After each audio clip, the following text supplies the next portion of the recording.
soon to Arizona PBS. There's never been a more important time to make sure facts and the truth are driving conversation. Washington Week is an island of civil discourse in a chaotic media environment. On Friday nights, we gather the best reporters in the nation to unpack what's really happening and have a conversation that's not about point of view, but about informing the American people. Washington Week. All new Friday night at 7 on Arizona PBS. From the Cronkite Studios in downtown Phoenix, this is Cronkite News. The living conditions in migrant shelters have lawmakers worried about the future of these facilities. We tell you more about what the Yuma shelter is offering and plans for new development in South Phoenix. And we give you a glimpse at what the future of 4th of July could look like with this new type of technology that can reduce the risk of wildfire danger. Also, President Trump's plan for a military-inspired 4th of July celebration getting mixed reactions ahead of the holiday. Cronkite News starts now. Good evening and welcome to Cronkite News on Arizona PBS. I'm Jessie Jopali. And I'm Matt Helgeson. Thank you for joining us. Arizona became the center of a Nike shoe controversy involving racism, patriotism, and government subsidies, with just a few tweets from Governor Doug Ducey. Cronkite News reporter Gabriel Moreno explains how 13 stars on the back of sneakers has drawn attention from across 50 states. Governor Doug Ducey called Nike's decision to pull sneakers off the market unpatriotic, so Ducey made his own move. With this tweet, Ducey announced his intent to withdraw $1 million in state incentives to help build Nike's new manufacturing plant in Goodyear. Goodyear Mayor Georgia Lord is still willing to welcome Nike. This deal is expected to bring more than 500 jobs and significant investment to our city. We will honor the commitment we made in our agreement. Issues began when Nike released the new Air Max 1 USA sneaker that featured the Betsy Ross flag along the backside of the shoe. Nike soon pulled the shoe as Colin Kaepernick, the face of Nike's 30th anniversary Just Do It campaign, expressed his concern that the Betsy Ross flag is an offensive symbol because it was created during slavery. And Kaepernick especially, a guy that has given up his career for political activism, understanding this brand and having used this brand to step out even further than he had before, it makes sense. And Nike has chosen to roll the dice with him. So this seems to be just another step in that direction. New Mexico Governor Michelle Lujan Grisham quote-tweeted Governor Ducey's post with a caption that read, "Hey Nike, let's talk," insinuating that if Arizona doesn't want the plant, she'd be more than happy to see Nike call New Mexico home. Cronkite News reached out to Nike today regarding what they plan to do next, but they have not yet responded. In the broadcast center, Gabriel Moreno, Cronkite News. The construction for a new Yuma migrant shelter that's expected to house 500 people was completed earlier this week. U.S. Customs and Border Protection revealed more details about the temporary facility on Twitter. They say the structure is weatherproof and climate controlled, specifically for eating, sleeping, and personal hygiene. Photos from the tweet give more insight into what the facility looks like in Yuma. Prior to this facility opening, the Yuma sector could only house about 400 migrants, but officials say in recent months they've been dealing with overcrowding. The shelter's opening comes as the Department of Homeland Security's Office of Inspector General releases a new nonpartisan report about the living conditions inside the migrant shelters in Texas. The Inspector General says the prolonged detention of migrants without proper food, hygiene, or laundry facilities, some for more than a month, requires immediate attention and action. Arizona Congressman Greg Stanton visited 2 of these facilities earlier this week and shared his thoughts about what he saw. In his tweet, Stanton says in part, "I saw conditions no human being should endure for extended periods of time, especially children." Here are some of the images that Stanton was referring to that were released by the Department of Homeland Security. It shows people crowded inside small spaces and sleeping on the floor. Back here in Phoenix, a coalition of aid groups helping migrant families has taken a big step reopening the unused Ann Ott School in Phoenix as an overnight shelter. However, at least one neighborhood group plans to appeal the decision made by a city hearing officer. Cronkite News reporter Gabriella Collage is joining us now from the studio with more. Gabriella? After a city hearing yesterday, the coalition walked away with the permit of use it was looking for. Now the focus is getting the unused school to meet city code, which will entail replacing the entire electrical panel. The estimated cost of that repair is about $150,000, but it will need to get done before the process can move forward. Today, we spoke with Pastor Hector Ramirez from the Christian church El Buen Pastor en Mesa, one of the local groups that is helping these migrants as they arrive in the valley. He says they've been overwhelmed and welcome the addition of the new overnight shelter. It can be of great help, this new shelter for the migrants. However, it won't provide what we do here, which is healthcare, social relations, and also the spiritual support we offer to these folks, who arrive so shaken.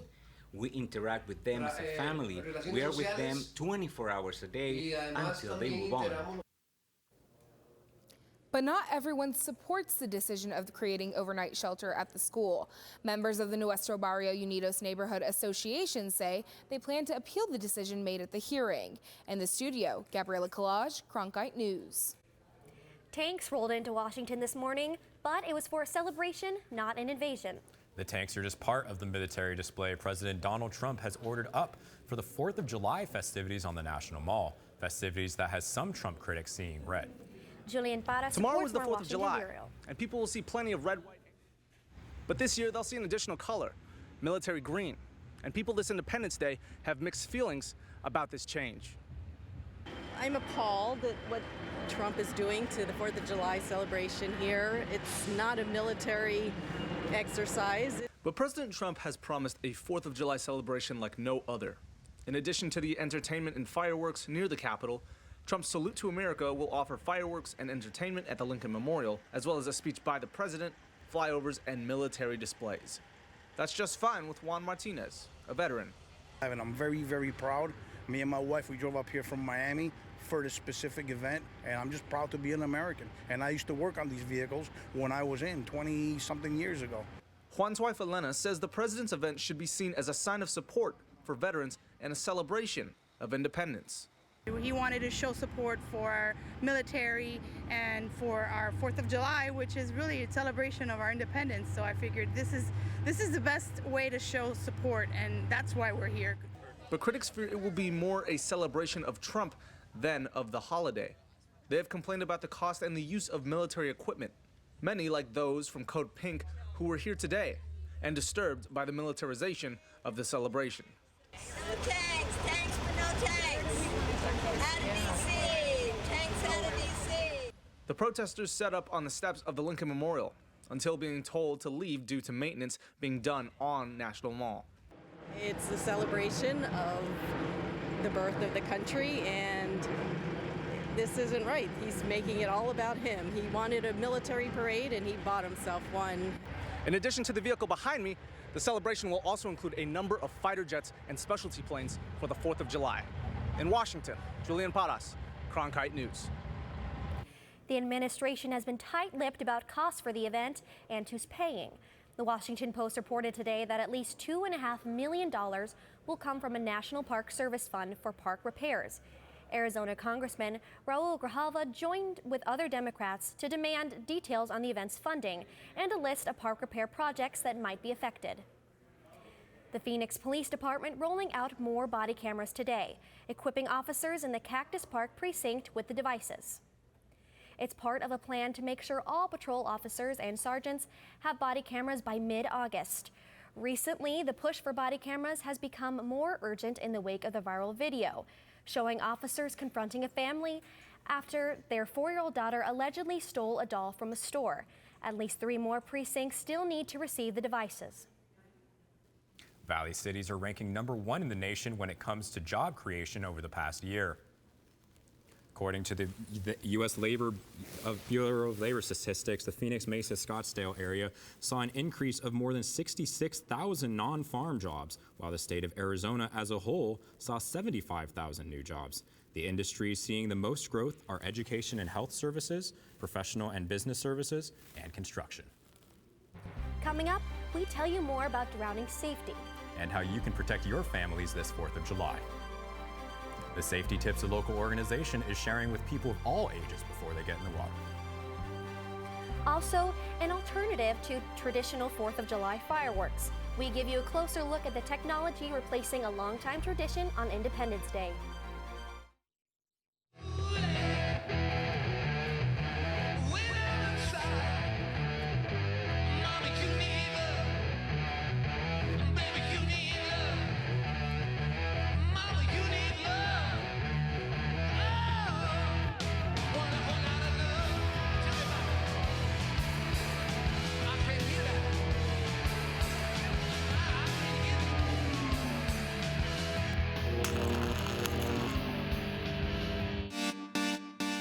Stay in the know on the go.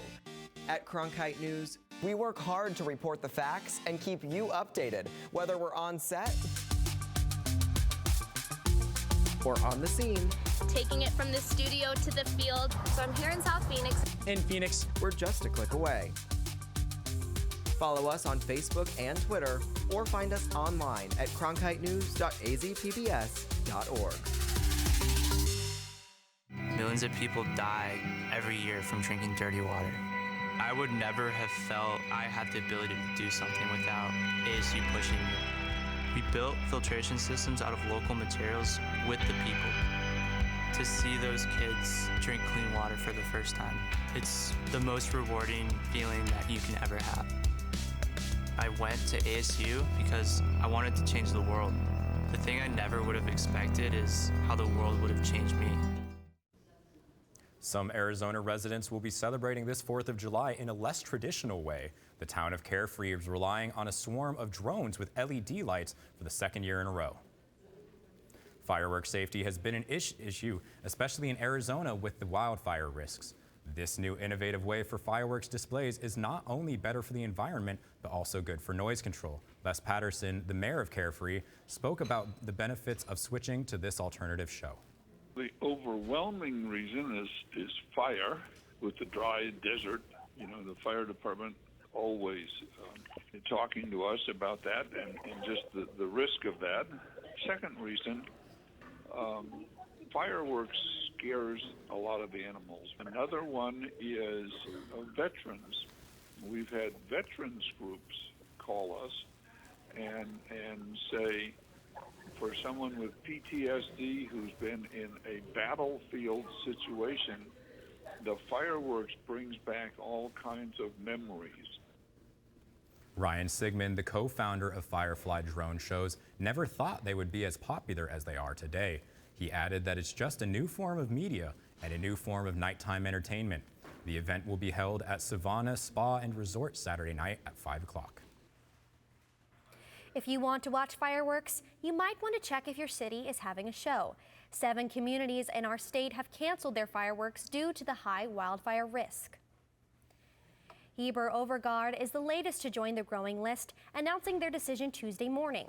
Prescott Valley and Show Low announced their cancellations on Monday. The other cities were Cave Creek, Flagstaff, and Williams. While firework displays are canceled, the communities will still host their festivities, including food, games, and live entertainment. It's prime swimming season, especially with hot temperatures, and tomorrow's 4th of July celebrations. Today, several organizations gathered in Phoenix to remind us how to be safe in and around pools. Cronkite News reporter Amanda Slee stepped into the pool to learn about the best safety tools. With 2 recent drownings in the valley and the holidays coming up, members of the Drowning Prevention Coalition of Arizona want to make sure you're keeping not only your kids, but yourself safe. Like adults say, I can swim, I don't need a life jacket. You'd need a life jacket no matter how good of a swimmer you are. Elisa Hart lost her 2-year-old 9 years ago. She remembers she couldn't find her son, so she checked the usual hiding places, including the backyard. I told myself, let me just check the backyard one more time. That's when I opened the door and I saw him at the bottom of the pool. Hart now shares her story to help other families avoid the same tragedy. That starts with being vigilant, like having a designated water watcher. You can't be barbecuing and watching your kid. You can't be reading a book, texting, those kind of things, keeping your eyes on the kids. It's eye-to-eye contact. Your eyes need to be in the pool if your child's eyes are in the pool. You can also put your kids in swim classes, set up barriers around the pool, and install locks and alarms. Plus, there's many different styles of authorized life vests you can wear. Make sure that this has an underwriter's laboratory and is approved by the Coast Guard. Members of the Arizona Child Proofers want to make sure that you take pool toys like this out of the pool, as it's enticing for kids to get in the pool. Put all the pool toys on the outside of your pool fence. Don't have anything up against the fence where they can climb up and get onto them. Make sure that your gate is always locked. You never, ever, ever, ever, ever, I don't know how I can say many evers, keep your gate propped open. The biggest thing to remember is the 3 ABCs: adult, barrier, and classes. In Phoenix, Amanda Slee, Cronkite News. Google is getting the green light from the city of Mesa. The tech company will receive $16 million in tax breaks over the next 25 years in exchange for building a new data center in the city.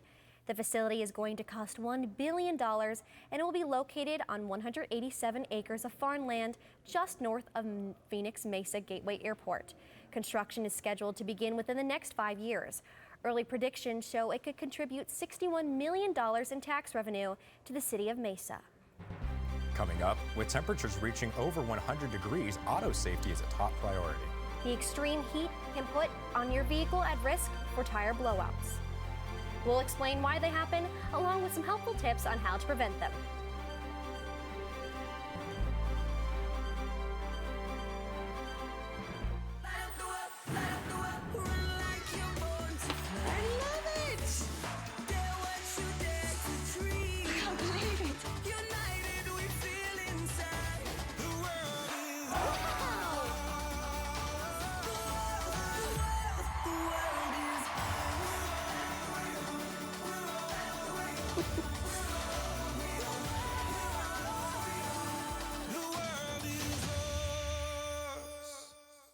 I'm Matt Berry, ESPN Sports Center anchor and graduate of ASU's Walter Cronkite School of Journalism and Mass Communication. With its bachelor's and master's degrees in sports journalism, the Cronkite School is preparing the next generation of sports journalists to tell stories that matter, stories that excite, inspire, and inform. Cronkite immerses students in covering sports at all levels in one of the country's top sports markets. It's this hands-on experience under the guidance of award-winning sports media veterans that shape the top journalists of tomorrow. Cronkite Noticias is the Spanish-speaking division of Cronkite News, covering topics such as economics, education, sustainability, immigration, and border relations. Cronkite Noticias strives to serve the Spanish-speaking community in Arizona. Under the guidance of prominent Spanish-speaking professionals, students at the Walter Cronkite School of Journalism develop content for our broadcast partner, Univision, as well as on Facebook and Twitter. Explore Cronkite Noticias at cronkitenoticias.azpbs.org. As temperatures continue to rise, so do the chances of a tire blowout. Believe it or not, avoiding a blowout is much easier than you think. Reporter Tanaya Williamson tells us what we can do to stay on the road during the hot summer months. Tanaya? It turns out keeping your tires in good shape is not as difficult as you may think. In fact, the reason is much closer to the surface. One thing most Arizona drivers can say is they've seen plenty of tread on the roads from tires that have blown out. The reason behind it?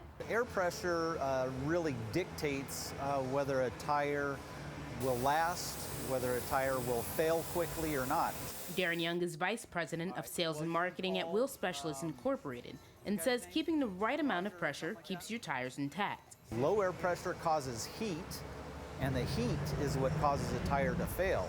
If you have excessive heat, that's where a tire ultimately ends up failing because it does not have the correct load carrying capacity when you have low air pressure. And it's not just low air pressure. Having too much can also be a problem. For every 10 degrees that a tire gets hot, it increases 1 psi. So higher air pressure will cause separations and problems with your tires. And what exactly is PSI? Pound square inch, so it's volume of inside of the tire.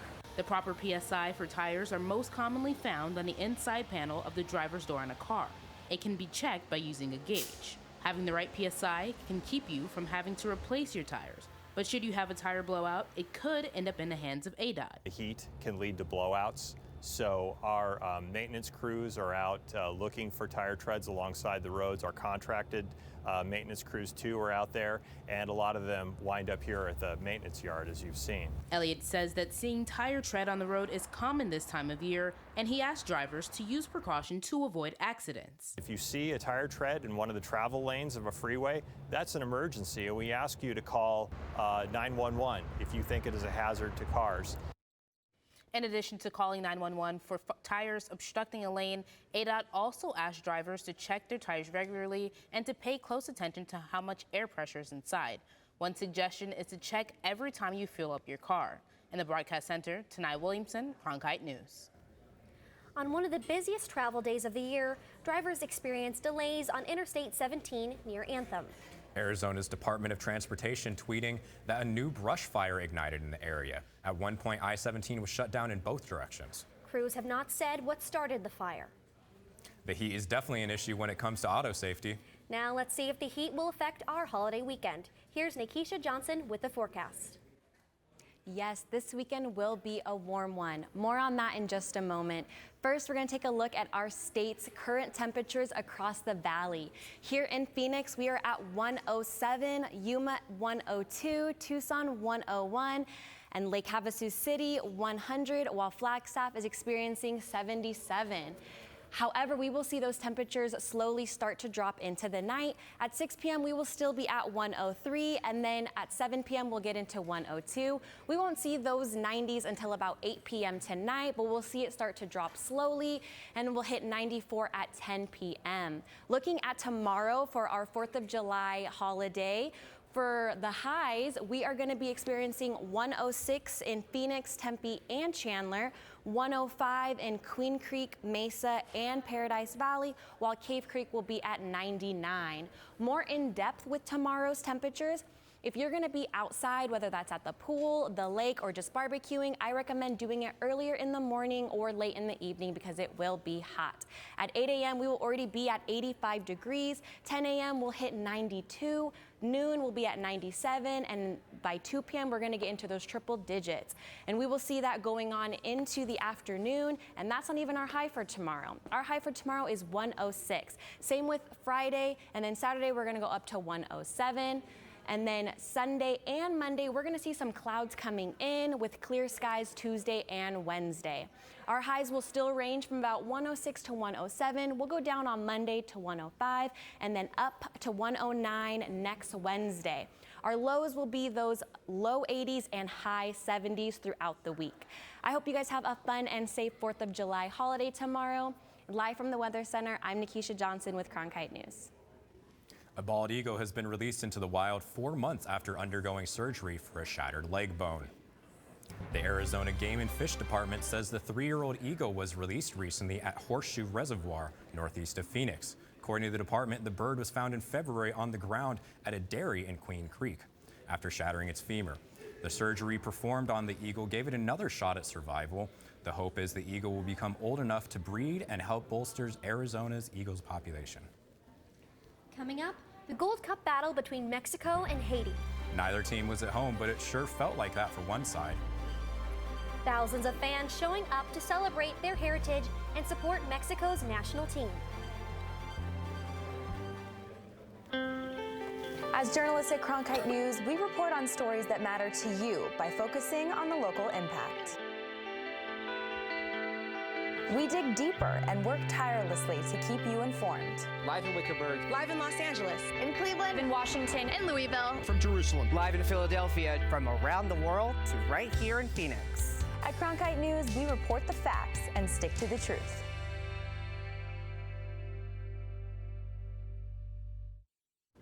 The 2019 Gold Cup semifinal match took place at State Farm Stadium last night, where Mexico beat Haiti by a score of 1-0. But it was the presence of Team Mexico fans that made the match even more intense. Reporter Kyla Wilcher was there to experience the passion of Mexico's loyal supporters. Kyla? Fans of Team Mexico flocked to Glendale to show their support and make it clear that the local population has pride for the team down south. The site of the CONCACAF Gold Cup semifinal match between Mexico and Haiti seemed anything but neutral. The pitch was surrounded by a sea of green jerseys, mixed in with red and white, all supporting Mexico. If anybody from Mexico is hearing this, Viva Mexico.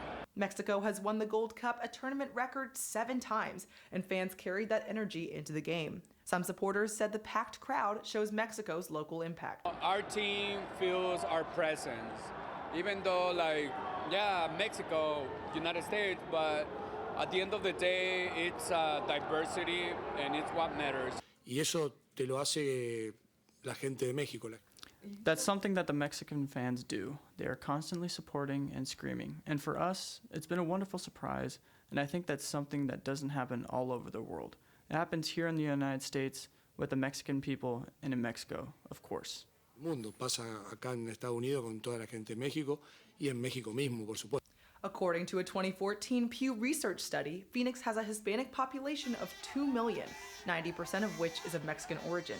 Some fans appreciate getting to link their heritage with their hometown. We're originally from Mexico, and some of our grandpas are over there, and so we just support it. Mexico won their semifinal match, but local fans certainly made it clear that win or lose, Team Mexico can feel at home here in the Valley. The quest for the Gold Cup is almost over. Mexico heads to Soldier Field in Chicago for the championship on Sunday. They'll play the winner of tonight's semifinal match between the U.S. and Jamaica. In the newsroom, Kyla Wilcher, Cronkite News. Cronkite News is proud to be the news division of Arizona PBS. Here's what's coming up on Arizona Horizon. On the next Arizona Horizon, we will have more on the Nike shoe controversy that could cost hundreds of jobs in the West Valley. And the Herberger Theater Center celebrates its 30th anniversary. It's next Arizona Horizon. That's it for Cronkite News tonight. Thanks for joining us. For top Arizona stories anytime, go to cronkitenews.azpbs.org.